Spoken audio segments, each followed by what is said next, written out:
கடையில் பச்சரிசி தட்டுப்பாடின்றி வழங்க நடவடிக்கை எடுக்கப்படும் என்று கூட்டுறவு உணவு மற்றும் நுகர்வோர் பாதுகாப்புத்துறை செயலாளர் ராதாகிருஷ்ணன் தெரிவித்துள்ளார். சென்னை சோழிங்கநல்லூரில் தனியார் விடுதியில் தனியார் மருத்துவமனையின் ஆஸ்துமா கிளினிக் திறக்கப்பட்டது குறித்த நிகழ்வு நேற்று நடைபெற்றது. இதில் சிறப்பு விருந்தினராக கூட்டுறவு உணவு மற்றும் நுகர்வோர் பாதுகாப்புத்துறை செயலாளர் ராதாகிருஷ்ணன் கலந்து கொண்டார். நிகழ்ச்சிக்கு பின்னர் செய்தியாளர்களை சந்தித்து பேசிய அவர் 37,000 நியாய விலைக் கடைகள் தமிழ்நாட்டில் உள்ளது என்றும் கூட்டுறவு மற்றும் உணவு நமது இரு கண்கள் என்று பேசினார். மேலும் தேசிய உணவு பாதுகாப்பு திட்டம் என்ற மத்திய அரசு திட்டத்தை முழுமையாக செயல்படுத்தி வருவதாக தெரிவித்த அவர் இதுவரை 1.14 கோடி பேர் அதில் பயனடைந்து வருவதாக கூறினார். அதை தவிர்த்து 1.4 கோடி பேருக்கு அரிசி, பருப்பு, சர்க்கரை ஆகியவற்றை கொடுத்து வருகிறோம் என்று கூறியதோடு அரிசி 3 மாதத்திற்கு தேவையான இருப்பு உள்ளது என்றும் அதேபோன்று பருப்பும் தயார் நிலையில் உள்ளது என்று கூறினார்.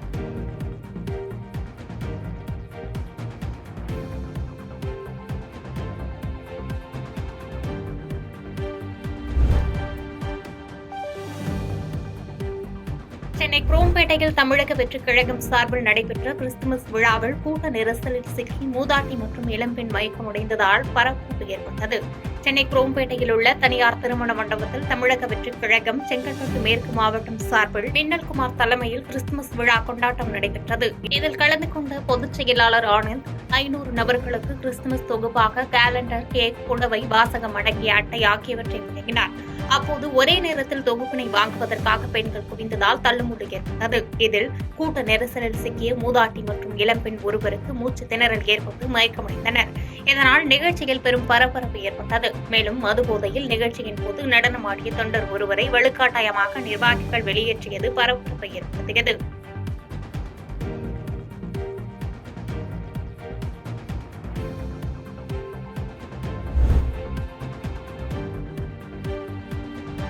திட்டக்குடி அருகே தேசிய நெடுஞ்சாலையில் ஆம்னி பேருந்து கவிழ்ந்து விபத்துக்குள்ளானதில் ஒருவர் சம்பவ இடத்திலேயே உயிரிழந்தார். கடலூர் மாவட்டம் திட்டக்குடி அடுத்துள்ள அபர்ணத்தம் கைகாட்டி அருகே நேற்று இரவு சென்னையிலிருந்து நாகர்கோவிலுக்கு பயணிகளை ஏற்றிக்கொண்டு ஆம்னி பேருந்து ஒன்று சென்று கொண்டிருந்தது. அப்போது அபர்ணத்தம் கைகாட்டி அருகே வந்தபோது பேருந்து ஓட்டுநரின் கட்டுப்பாட்டை இழந்து சாலை நடுவே அமைக்கப்பட்டுள்ள தடுப்பு கட்டையில் மோதி பாலத்தின் மீது குறுக்கே கவிழ்த்தது. இதில் சம்பவ இடத்திலேயே ஒருவர் உயிரிழந்தார். மேலும் 30க்கும் மேற்பட்டோர் காயமடைந்த நிலையில் மருத்துவமனையில் சிகிச்சை பெற்று வருகின்றனர். தொடர்ந்து ராமநாதபுரம் போலீசார் விபத்து தொடர்பாக வழக்கு பதிவு செய்து விசாரணை நடத்தி வருகின்றனர்.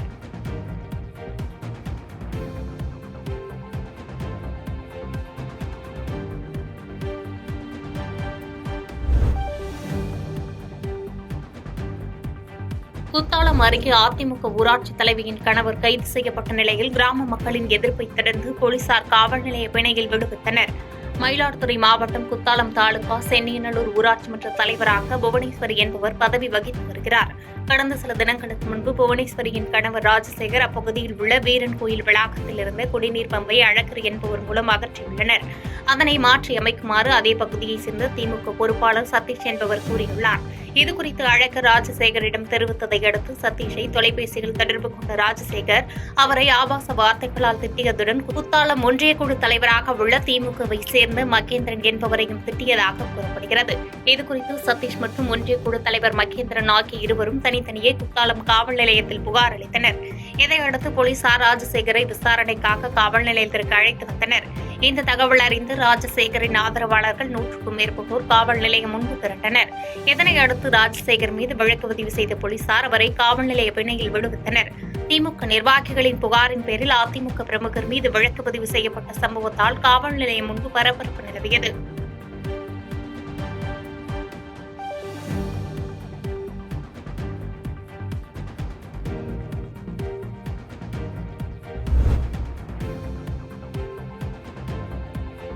நாற்றம்பள்ளி அடுத்த கேத்தாண்டப்பட்டி கூட்டுறவு சர்க்கரை ஆலையின் கீழ் செயல்படும் பள்ளி திடீரென மூடப்படும் என பெற்றோரிடம் பள்ளி நிர்வாகம் கூறியதால் ஆத்திரமடைந்த பெற்றோர்கள் மற்றும் மாணவர்கள் தேசிய நெடுஞ்சாலையில் சாலை மறியல் செய்தனர்.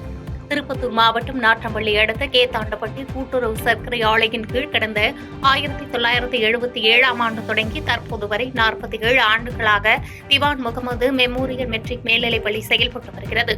இப்பள்ளியில் 421 மாணவிகள் பயின்று வரும் நிலையில் திடீரென பெற்றோர்களை பள்ளி நிர்வாகம் அழைத்து தங்களுடைய குழந்தைகளை வேறொரு பள்ளியில் சேர்த்து விடுங்கள் என்று கூறியுள்ளனர். மேலும் வருகின்ற 31ஆம் தேதிக்குள் பள்ளி மூடப்படும், அதற்குள் தங்கள் பிள்ளைகளை வேறொரு பள்ளியில் சேர்த்துக் கொள்ளுங்கள் என்று கூறியதன் காரணமாக காரணமாக ஆத்திரமடைந்த பொதுமக்கள் பள்ளி நுழைவாயில் முன்பு அமர்ந்து தர்ணா போராட்டத்தில் ஈடுபட்டனர்.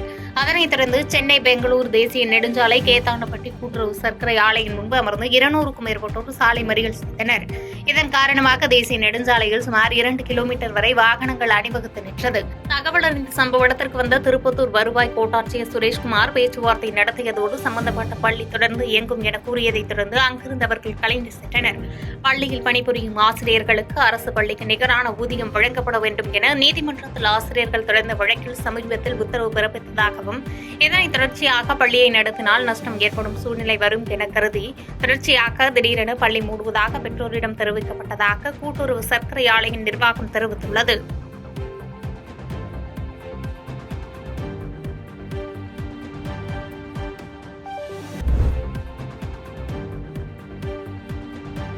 காரைக்காலில் நடைபெற்ற மக்கள் குறைதீர்ப்பு நாள் கூட்டத்தில் புதுச்சேரியிலிருந்து வருகை தந்த சத்தியசுந்தரம் டிஐஜி மக்களின் குறைகளை கேட்டறிந்தார்.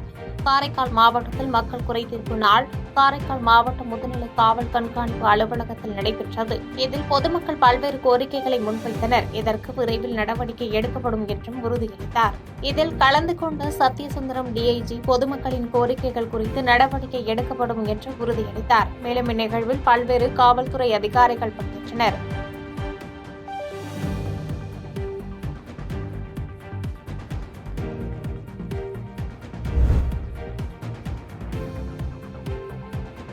கேவிக்குப்பம் அருகே சிறுத்தை தாக்கி பெண் உயிரிழந்த சம்பவத்தை தொடர்ந்து பேருந்து வசதி கேட்டு அரசு பேருந்தை பொதுமக்கள் சிறைபிடித்ததால் பரபரப்பு ஏற்பட்டது. வேலூர் மாவட்டம் கேவிக்குப்பம் அடுத்த துருவம் கிராமத்தில் உள்ள 100க்கும் மேற்பட்ட பள்ளி மாணவர்கள் காப்புக்காட்டு வழியாக ஆபத்தான முறையில் நடந்து பள்ளிக்கு சென்று வருகின்றனர். மேலும் இந்த துருவம் கிராமத்தில் கடந்த 18ஆம் தேதி சிறுத்தை தாக்கி அஞ்சலி என்ற இளம்பெண் உயிரிழந்தார். இந்த நிலையில் அப்பகுதி மக்களின் பாதுகாப்பை கருத்தில் கொண்டு பேருந்து வசதி வேண்டி அரசு பேருந்தை சிறைப்பிடித்து துருவம் கிராமம் வரை பேருந்து இயக்க வேண்டும் என கோரிக்கை வைத்து மறியல் போராட்டத்தில் ஈடுபட்டனர். தகவல் அறிந்து வந்த கேவிக்குப்பம் காவல்துறையினர் மற்றும் வருவாய்த்துறையினர் மற்றும் பேருந்து பணிமனை அதிகாரிகள் போராட்டத்தில் ஈடுபட்ட பொதுமக்களிடம் பேச்சுவார்த்தை நடத்தி விரைவில் தனி பேருந்து இயக்கப்படும் என உறுதியளித்த பின் போராட்டத்தை கைவிட்டனர்.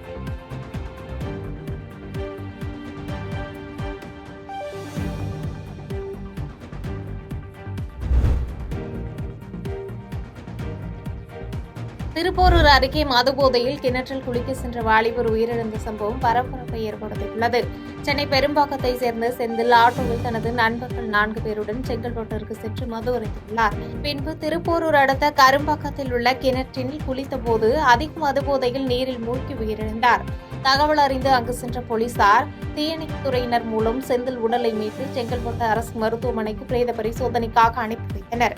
மேலும் இந்த சம்பவம் குறித்து திருப்போரூர் போலீசார் விசாரணை மேற்கொண்டு வருகின்றனர்.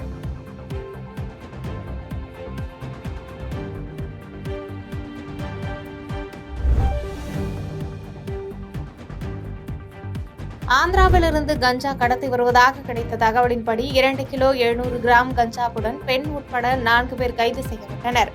ஆந்திர மாநிலம் தடா பகுதியில் நெல்லூர் ராஜேஷ் என்பவரிடமிருந்து 30,000 ரூபாய் மதிப்பிலான 2 கிலோ கஞ்சாவை வாங்கிக் கொண்டு ரயில் மூலமாக செங்கல்பட்டு வருவதாக எழுந்த புகாரின் பேரில் அங்கு நின்ற ஒரு பெண் உட்பட 2 பேரை செங்கல்பட்டு நகர காவல் நிலையம் அழைத்து வந்து போலீசார் விசாரணை நடத்தினர். விசாரணையில் அவர்கள் ராஜ், சந்தியா என்பதும் அவர்களிடமிருந்து 2 கிலோ கஞ்சாவை போலீசார் பறிமுதல் செய்தனர். தொடர்ந்து கைதானவர்கள் அளித்த புகாரின் பேரில் தீனா, விஸ்வா ஆகிய இருவரது வீட்டிலிருந்து 700 கிராம் கஞ்சா பறிமுதல் செய்யப்பட்டு தொடர்ந்து பெண் உட்பட 4 பேர் மீதும் வழக்கு பதிவு செய்து 4 பேரையும் செங்கல்பட்டு குற்றவியல் நீதிமன்றத்தில் ஆஜர்படுத்தி சிறையில் அடைத்தனர்.